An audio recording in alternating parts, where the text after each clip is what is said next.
بسم اللہ الرحمن الرحیم۔ السلام علیکم ورحمۃ اللہ۔ شہباز حکومت کے گھر جانے کا وقت آ گیا ہے اور کابینہ سمیت بہت سے اداروں سے استعفوں کی لائن لگنا شروع ہو گئی ہے اور ایک ایک کر کے استعفیٰ آنا شروع ہو گیا ہے اور بہت سارے لوگوں نے بڑے اہم ترین راز اگلنا شروع کر دیے ہیں۔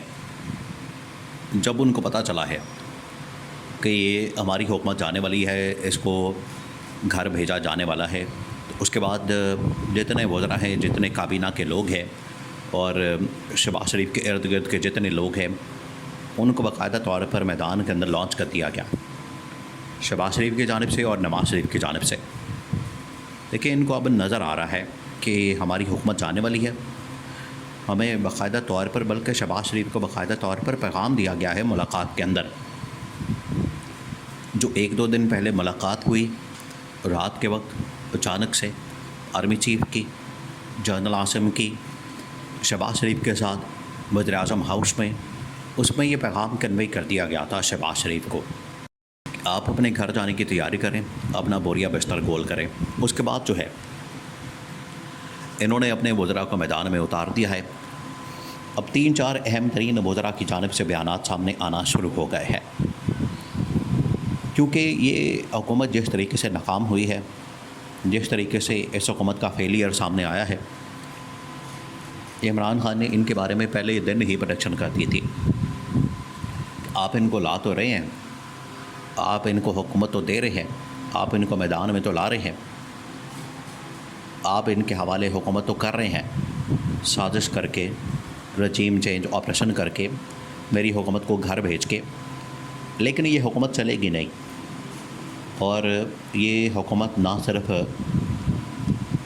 پاکستان کا بیڑا غرق کر دے گی، پاکستان کی اکانومی کا بیڑا غرق کر دے گی، پاکستان کی عوام کا بیڑا غرق کر دے گی، بلکہ عالمی سطح کے اوپر جو پاکستان کا امیج ہے اس کو بھی تباہ و برباد کر دے گی۔ تو عمران خان نے بتا دیا تھا، اور 2.5 سال کیا، پہلے دن سے ہی ان کی تباہی اور بربادی کا سفر شروع ہو گیا۔ وہ پہلا دن تھا جس دن رجیم چینج آپریشن ہوا، 10 اپریل کی صبح۔ اس دن D G I S P R general Babar Iftikhar وہ آئے میدان میں، انہوں نے پریس کانفرنس کی اور پریس کانفرنس میں آ کے کہا کہ اسٹاک مارکیٹ اوپر چلی گئی، پاکستان ترقی اور خوشحالی کی جانب گامزن ہو گیا، عمران خان کو گھر بھیج دیا۔ وہ دن آخری دن تھا پاکستان کی ترقی اور خوشحالی کا۔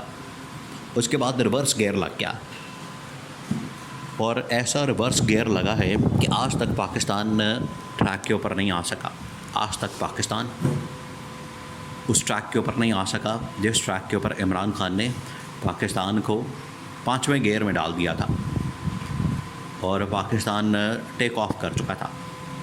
دوبارہ سے اس کو جو ہے یہ زمین بوس کر دیا گیا، زمین پر دھڑام سے دے مارا ہے پاکستان کو، اور اس کی ذمہ داری اب اس حکومت کے اوپر جب ڈالی گئی ہے، ان کو بتایا گیا ہے، تو اب ان کے ہاتھ پاؤں پھول گئے ہیں اور ان کی دوڑیں لگ گئی ہیں۔ ایک ایک کر کے اب استعفوں کی لائنیں لگنی ہیں، احسن اقبال، رانا ثناءاللہ، خواجہ آصف اور مختلف اداروں سے۔ جہاں پر ایف بی آر کے چیئرمین کا استعفیٰ آ رہا ہے، وہیں پر چیف الیکشن کمشنر کا استعفیٰ آ رہا ہے، اور وہیں پر نیب کے چیئرمین کا، اور اس طرح کے بہت سارے ادارے، کیونکہ یہ بری طرح سے ناکام ہوئے ہیں۔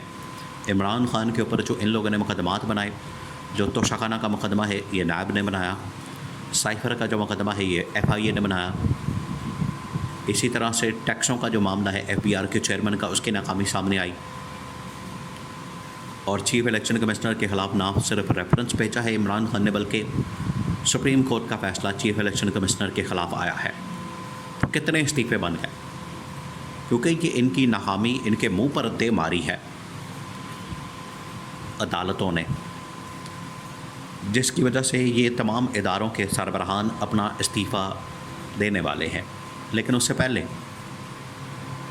احسن اقبال اور خواجہ آصف نے اس حکومت کے اوپر حملہ کر دیا، اپنے پیروں پر کلہاڑی مار دی ہے اور اپنے ہی پول کی طرف گول کر دیا۔ خواجہ آصف نے کہا کہ سب سے پہلے ہمیں اس چیز کا اعتراف کرنا چاہیے کہ ہماری حکومت مکمل ناکام ہو چکی ہے، مہنگائی کنٹرول کرنے میں ناکام ہے، بے روزگاری کنٹرول کرنے میں ناکام ہے، عالمی چیلنجز کا مقابلہ کرنے میں ناکام ہے، ملک کے اندر ترقی اور خوشحالی لانے میں ناکام ہے، اور لوگوں کو ریلیف دینے میں ناکام ہے۔ اور ایک اور استعفیٰ جو آنے والا ہے وہ ہے انرجی منسٹر کا۔ انرجی منسٹر کا اس وقت ریزگنیشن، استعفیٰ جماعت اسلامی والے جو سڑکوں پر آ چکے ہیں عوام کے ساتھ، وہ ڈیمانڈ کر رہے ہیں۔ تو انرجی منسٹر کے اوپر بڑا پریشر ہے۔ انرجی منسٹر نے انٹرویو دیتے ہوئے یہ بات کہی ہے کہ میں پوری کوشش کر رہا ہوں کہ آئی پی پیز کے معاہدے دیکھوں، قیمتیں کم کروں، لیکن اگر نہیں ہوتی، میں ان کو کنٹرول نہیں کر پاتا، تو پھر میں ریزائن دے کے گھر چلے جاؤں گا۔ میرا پھر کیا فائدہ ہے اس حکومت کے اندر رہنے کا؟ میں 1 منٹ نہیں لگاؤں گا، سب کچھ پیک اپ کروں گا اور گھر چلے جاؤں گا۔ تو انہوں نے بھی ریزگنیشن کا اشارہ دے دیا۔ اور شہباز شریف نے چیئرمین FBR سے ملاقات میں یہ کہا تھا کہ اگر میرے اوپر پریشر ڈالنے کی کوشش کی آپ لوگوں نے تو میں استعفیٰ دے دوں گا۔ تو ہر بندہ استعفیٰ لے کے بیٹھا ہوا ہے جیب میں، کیونکہ حکومت نہیں چلنی، معاملات نہیں چلنے، چیزیں آگے نہیں چلنی۔ اس طرح سے اداروں نے جس طریقے سے ریاست کے اندر ریاست بنا کے رکھی ہے، شہباز شریف کی تو اتنی اوقات نہیں کہ لیسکو کے MD نے جب اتنا بڑا گھپلا کیا، اسکینڈل ان کا سامنے آیا، شہباز شریف نے اس کی رپورٹ طلب کی اور کہا کہ اس کے اوپر انویسٹیگیشن ہوگی اور انصاف کے کٹہرے میں لایا جائے گا۔ انہوں نے نہ کوئی رپورٹ جمع کروائی، نہ کوئی تحقیقات ہونے دی، الٹا لیسکو کے لوگ باہر آ گئے سڑکوں پر، اور حکومت جو ہے سوری کر کے نکل گئی، بھاگ گئی۔ یہ تو حال ہے۔ ایک لیسکو جیسا ادارہ اگر آپ کی بات ماننے کو تیار نہیں، تو ملک چلانا تو دور کی بات ہے۔ ملک چلانا آپ کے بس کی بات نہیں ہے۔ آپ بھول جائیں کہ آپ ملک چلا سکتے ہیں۔ تو شہباز شریف کو اب نظر آ رہا ہے، جس کی وجہ سے اب کشتی سے بہت سارے لوگ اترنا شروع ہو گئے ہیں، ایک ایک کر کے استعفوں کی شکل میں۔ اور شہباز شریف نے آخری تقریر کرنے آنا تھا قومی اسمبلی کے اندر، لیکن اس کو روک دیا گیا۔ پہلے کہا گیا کہ ایک الوداعی ملاقات کر لو آرمی چیف کے ساتھ، الوداعی ملاقات کے بعد، مخصوص نشستوں کے فیصلے کے بعد